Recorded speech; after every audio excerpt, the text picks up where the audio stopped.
this is Marianne from New Journeys Counselling. Some of you might have watched some of my videos previously, and today I did a video on domestic violence, and the video was called The 3 Myths That People Have Around Domestic Violence.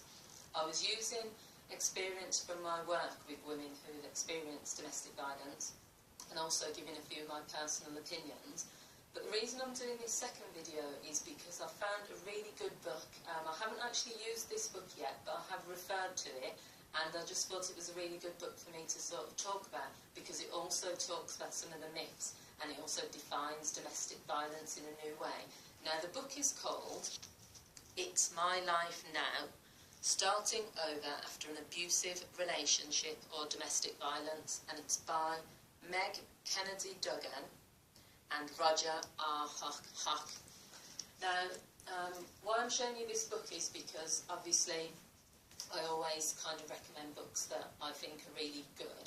Now, what I'm going to do is just take you through a few of the things within this book, because it links in with what I was saying earlier on my other video about the myths surrounding domestic violence. So the first thing is, in this book, it talks about people kind of thinking about whether they feel they are in an abusive relationship or whether they were, because this book is called Starting Over After an Abusive Relationship. So 4 of the things that this says, these are 4 myths that they say. Myth number 1 is that people think that a healthy relationship is one where you never argue. So anyone that believes that a relationship, if you don't argue, it's brilliant, then that's kind of a myth, because everyone argues within their relationship.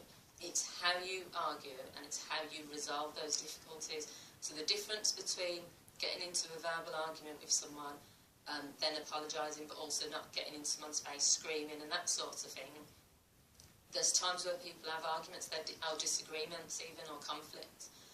What this is trying to say is that it's a myth if people say, well, because you argue all the time with your partner, you're in an abusive relationship. Arguments are healthy if they're resolved and if they're done in a particular way. Now, the second myth is saying that a relationship is only abusive if it involves physical violence. Now, I know a lot of people that believe this. They'll say, well, he only shouted at her, or she only screamed in his face, or they only spat at each other.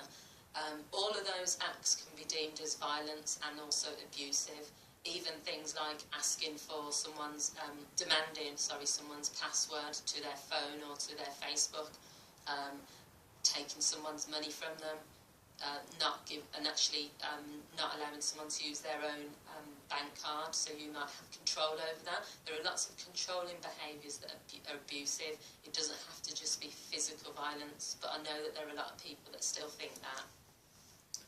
Another myth is that physical abuse is the worst form of abuse. So a lot of people think, well, calling someone names all the time, or emotional abuse, or taking someone's money, or some of the other forms of abuse which I've mentioned, and I know I've worked with women who have experienced a range of type of abuse. To some people they would say, well, physical's the worst because, you know, you have the injuries, because you get hit, that's like abuse to me, or that's violence to me, whereas the other types of abuse, why are people making a big deal about them? Well, the other forms of abuse can be just as damaging psychologically, and as someone who's also worked with children who've been abused as well, I can tell you that even children who haven't been physically hit ever in their lives may have still had a lot of emotional abuse through name-calling, neglect as well, and it can happen the same in domestic violence relationships. If a woman is told, you know, you can't eat at the table with me, you need to eat on the floor, I'm going to ignore you, so, you know, they might ignore this person continuously. It's the psychological impacts that can have, and it can lead to a lot of depression and a lot of feelings of low self-worth, okay? So the final myth in this book is, if a woman doesn't get out of an abusive relationship right away, there must be something wrong with her. Now, I didn't read this book earlier, but I did my 3 myths, and that sort of links with what I was saying personally. There's a lot of assumptions made that if this woman stays in this relationship, she deserves it, or she's stupid, or, yeah, there's something wrong with her. And I'm glad that this book has pointed that out as well. because it follows on from the work I've been doing with women in abusive relationships. It's about not judging people, it's about helping them, and they might not be ready, but that doesn't mean that they like the abuse or that they deserve it. No one deserves being beaten, no one deserves being put down. It's just they need to escape when they're ready, but also they need the support to be able to do that safely. So another part of this book which I found really useful was it's giving some of the lists of behaviours that could be considered a physical abuse, and there's quite a lot here, so I'm not going to go through all of them, and a lot of them are obvious, so I won't do as much of the obvious ones. So physical abuse includes shoving, grabbing, slapping, biting, pinching, but one that's on here as well is also destroying property. Now someone might think, oh, physically restraining someone as well. So destroying someone's property, you might think, well, that's not abuse, that's not physical abuse towards that person. But however, it can be, even though it's comes under criminal damage because you're damaging that person's property, it can also be deemed as a form of abuse. So that's an important thing to know, really. So if someone smashes a vase or smashes your phone and it's right near your face, or they smash it up against the wall, then that is still as abusive as them hitting you in the face. You know, it's not an excuse to say, well, I didn't hit her through the phone above her head, or I didn't physically kick her. I just kicked and smashed her radio or whatever it was. So that is still classed and deemed by the police, I'm sure, as another form of abuse, damaging someone's property. Okay, and this is also giving you a list of verbal abuse. So the normal things which people would think of: humiliating someone, talking down to someone, criticising, trivialising their desires. Now, that's one that was new to me, disparaging their ideas. So you might think, well, just because someone's mocking someone or saying, oh, you're never going to make it, oh, that's a stupid idea, that's a stupid dream you've got, someone might think, well, that's not abuse. Couples do that, you know, it doesn't have to make a big deal about it. But the point is, if someone is constantly putting you down when you come up with an idea, that's a stupid idea, what did you think about, why did you think of that, you're always coming up with stupid ideas. If this is someone that's supposed to love you and also someone that you respect, you're going to start to feel quite worthless at some point, because you're going to think, well, they don't respect my ideas, they're putting me down. You're probably going to withdraw within yourself. So in context of everything else that might be going on, they're putting this down as, you know, something that they see as abusive behaviour, as well as the yelling, intimidating, name calling, rejecting someone's opinions and insulting them. Okay.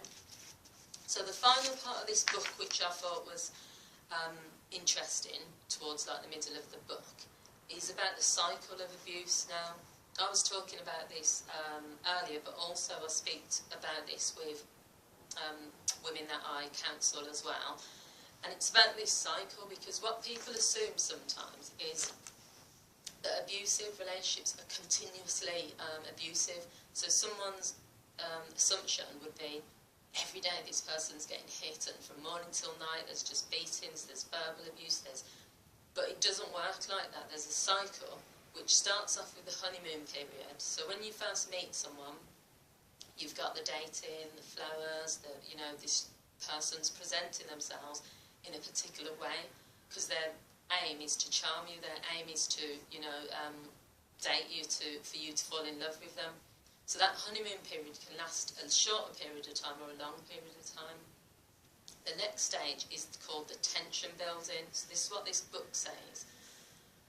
The tension building part is where slowly, after the honeymoon period, the person is kind of picking at you. So they're not actually abusing you or coming right out with insults or even threats or anything. It's not as extreme as that. They're planting little seeds. So it could be, why are you wearing that dress tonight? You look so fat in that. And because you're still in the honeymoon period, you're going to go and change the dress. Then it could be, what do you want to do tonight? And then the person might respond, well, you choose. Oh, you can never make any decisions. Why can't you decide? Oh, I'm sick of this. You're so boring. And then the person might say, okay, I'll decide. all these little things are just building up, so it's tension. Oh, why are you always going to your mum's? Why are you always out with your friends? Okay, I'll stay in. Okay, I won't go to my mum's. All these little things because you're still in that honeymoon period, but you're kind of coming out of it slowly. These are all like little signs, but they're not big enough signs for you to say, right, this is a big warning, I've got to leave the relationship. But they're enough to make you start thinking, oh, this doesn't feel as good as it was in the honeymoon period. Then the next period after you've gone past the honeymoon stage is where it's the actual violence. So that can either come out of the blue. So you might have just gone out for a nice night meal, you know, you come back and then it could be just, someone, the person punching you, or violence from nowhere. Those are the types of things that blindside someone, because it's like, wasn't expecting it, wasn't prepared for it, what do I do now? Is this how things are going to carry on? Or was this a one-off? Was this because he had a drink? Was this because I said something? You don't know what's going on, so you're analysing, I don't like this, but is this, can I end the relationship? Then, after that's happened, then it's the sorries, the apologies, and then it goes back to the honeymoon period. So this is what a really, really important thing, and this is why this book is so good. Not just this book, but any training I've been on domestic violence. The cycle goes on and on and on. It can go on for years. So you can have this, you might have 6 months where this person is just treating you so, so lovely. You're going on holidays together, there could be children involved, so, they're treating the children, they're buying you things every day. So you could have all that time where it's all good, one incident, then tension, because you're not sure whether there's going to be another incident, tension because you're trying to please the person, tension because it's just in the air. Then there's the abuse, then it could stop, and then you have the honeymoon period. Now, it doesn't say how long this can happen for. Honeymoon periods might get shorter and shorter. It could be a nice meal out, then there's the abuse, then there's tension, then there's like another short period of time where there's a honeymoon period, then the abuse, or it could be longer, and that's the whole point. When you're in an abusive relationship, you just don't know, and that's why some of the decisions people think you should make right once you just leave, it's not as easy, because if you're in the honeymoon period, this person is wonderful, but then once they abuse you at that time, it's awful, but then it's what happens afterwards. So that's just a quick video, really. Well, quick, I say quick, it was quite a lengthy one, sorry about that. But I just think this is a really good book, and I hope you've enjoyed watching. Please tune in for other videos if you feel you're getting a lot from watching them. And thank you for watching. See you soon. Bye.